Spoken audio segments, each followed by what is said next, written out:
एक बार तुलसीदास जी भगवान का दर्शन करने श्री जगन्नाथपुरी गए। मंदिर में भक्तों की भीड़ देखकर प्रसन्न मन से अंदर प्रविष्ट हुए।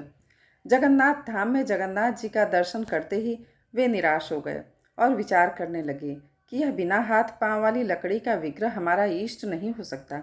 हमारे इष्ट के हाथ में तो धनुष बाण है, वक्षस्थल सिंह जैसा चौड़ा है, लंबी भुजाएं हैं। बाहर निकलकर दूर एक वृक्ष के नीचे बैठ गए। सोचने लगे कि इतनी दूर आना व्यर्थ हुआ।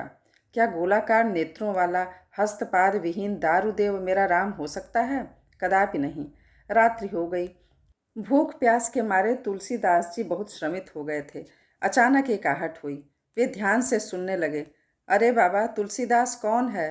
तुलसीदास कौन है? एक बालक हाथों में प्रसाद की थाली लिए पुकार रहा था। तभी आप उठते हुए बोले, मैं ही हूँ तुलसीदास, कहो क्या बात है? बालक ने कहा, आप यहाँ हैं? मैं बड़ी देर से आपको खोज रहा हूँ। बालक ने कहा, जगन्नाथ जी ने आपके लिए प्रसाद भेजा है। तुलसीदास बोले, कृपा करके आप इसे वापस ले जाएं। बालक ने कहा, आश्चर्य की बात है, जगन्नाथ का भात पाने दूर दूर से लोग आते हैं। कितने भक्त तरसते हैं इस प्रसाद को पाने के लिए, और आप अस्वीकार कर रहे हैं। ऐसा क्यों? तुलसीदास बोले, मैं बिना अपने इष्ट को भोग लगाए कुछ ग्रहण नहीं करता। फिर यह जगन्नाथ का जूठा प्रसाद, जिसे मैं अपने इष्ट को समर्पित न कर सकूं, इसका भोग मैं श्री राम को कैसे लगाऊंगा? बालक ने मुस्कुराते हुए कहा, बाबा, आपके इष्ट ने ही तो भेजा है। तुलसीदास बोले, यह हस्तपाद विहीन दारूमूर्ति मेरा इष्ट नहीं हो सकते।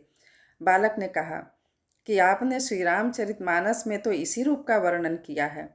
बिनु पद चलई सुनई बिनु काना, कर बिनु कर्म करई विधि नाना, आनन रहित सकल रस भोगी, बिनु बानी वक्ता बड़ जोगी। यह बात सुनते ही तुलसीदास के नेत्रों से अश्रुधारा बहने लगी। मौन हो गए। थाल रखकर बालक यह कहकर अदृश्य हो गया कि मैं ही राम हूँ। मेरे मंदिर के चारों द्वारों पर हनुमान का पहरा है। विभीषण नित्य मेरे दर्शन को आता है। कल प्रातः तुम भी आकर दर्शन कर लेना।